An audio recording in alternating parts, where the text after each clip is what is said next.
पार्टी मशरान कौमी इतिहाद पीडीएम मशरानो और पीडीएम के और दारेंगे हुकूमती इतिहाद के कम मशरान इतिहाद करे दे और दा सीट एमल वली खान फनूम माने रागले दे जो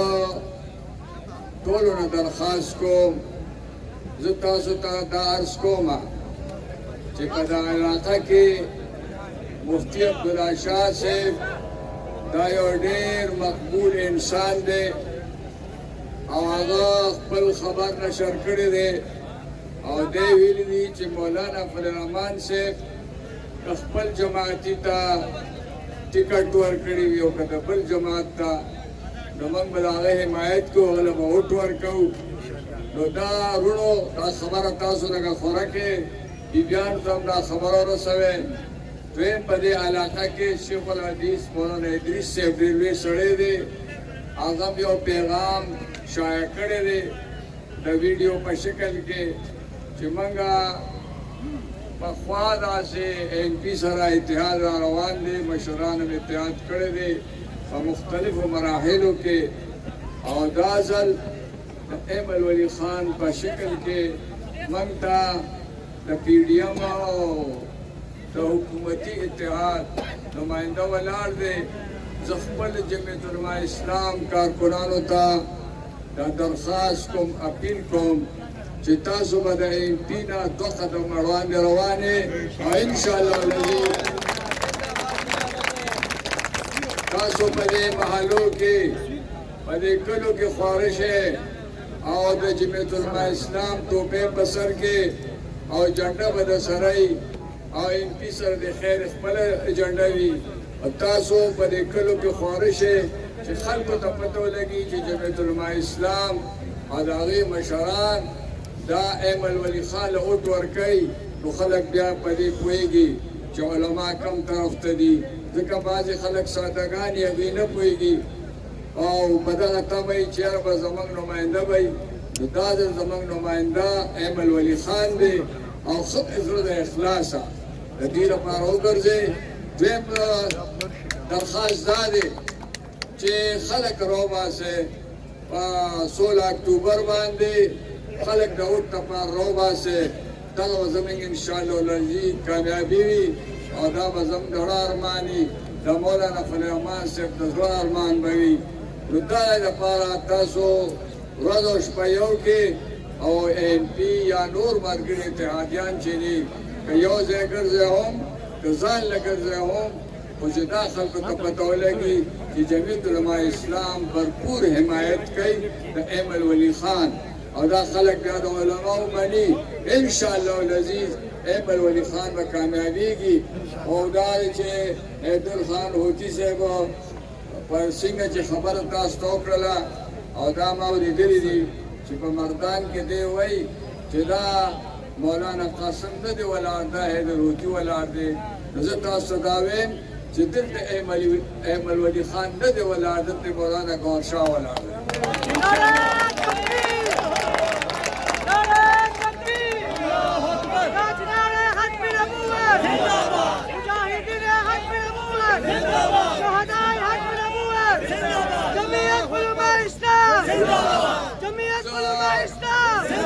ډېرې دي خو وخت مختصر دی ایمل ولی خان هم تقریر نه کړی چونکه کینډیډیټ دی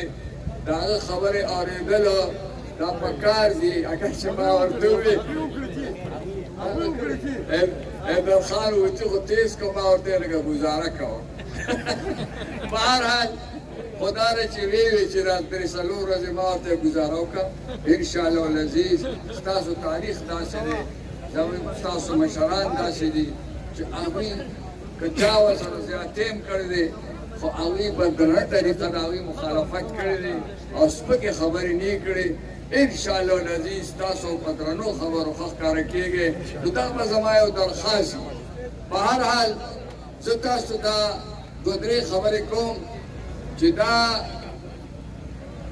عمران خان په چارزده کې څه کوي دا راته ووایه دی په خپله اوس ممبر دی او دې حاضري نه کوي اسمبلۍ ته نو په دې 9 سیټونو کې 11 سیټونه دي په دې ولاړ دي نو یو خو دا کارکنان دي دې ته سوچ وکړي چې په یو کارکن هم اعتماد نشته 11 سیټونو کې دته پی ټي آی داسې سړی نه ښکاري چې دا پی ډي ایم مقابله وکړي نو خپله رامخکې شوی دی خو دا ورته ښکاره کې چې موږ د خپلې علاقې پښتون د خپل علاقې بچې دا به کامیابو انشاءالله العزیز دویمه خبره دا ده چې عمران خان د قادیانانو حمایت کړی دی وروڼو او تاسو په ختم نبوت باندې سر ورکولو ته تیار یې نو که عمران خان له ووټ ورکړه دا هم قادیانانو له ووټ ورکړه یاد ساتئ دویم دا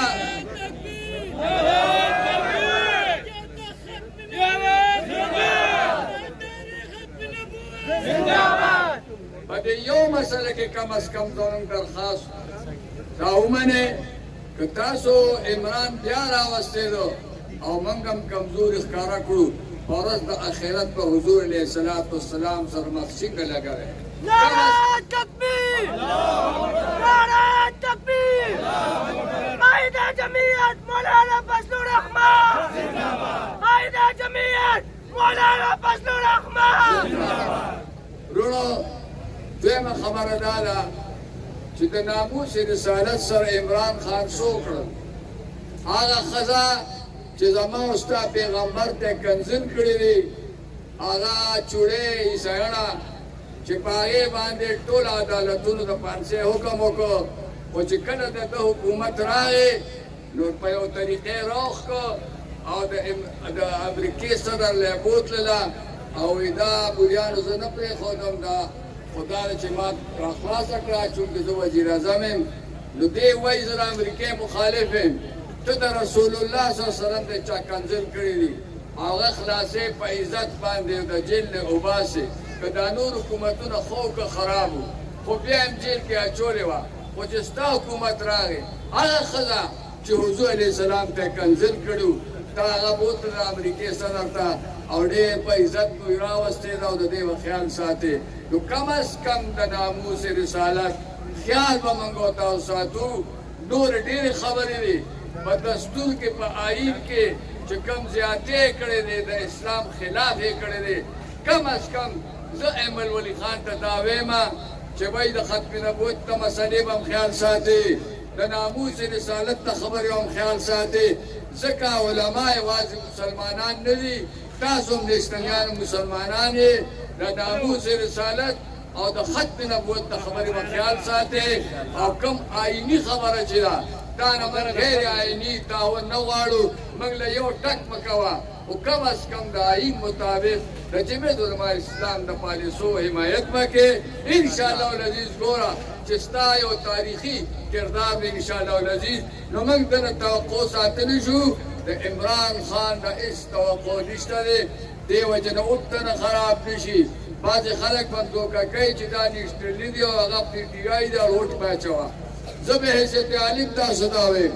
چې دله اوټ ورکول دې وخت کې ضروري دي ګورې دا سنت نه بلکې ډېر زیات ضروري دي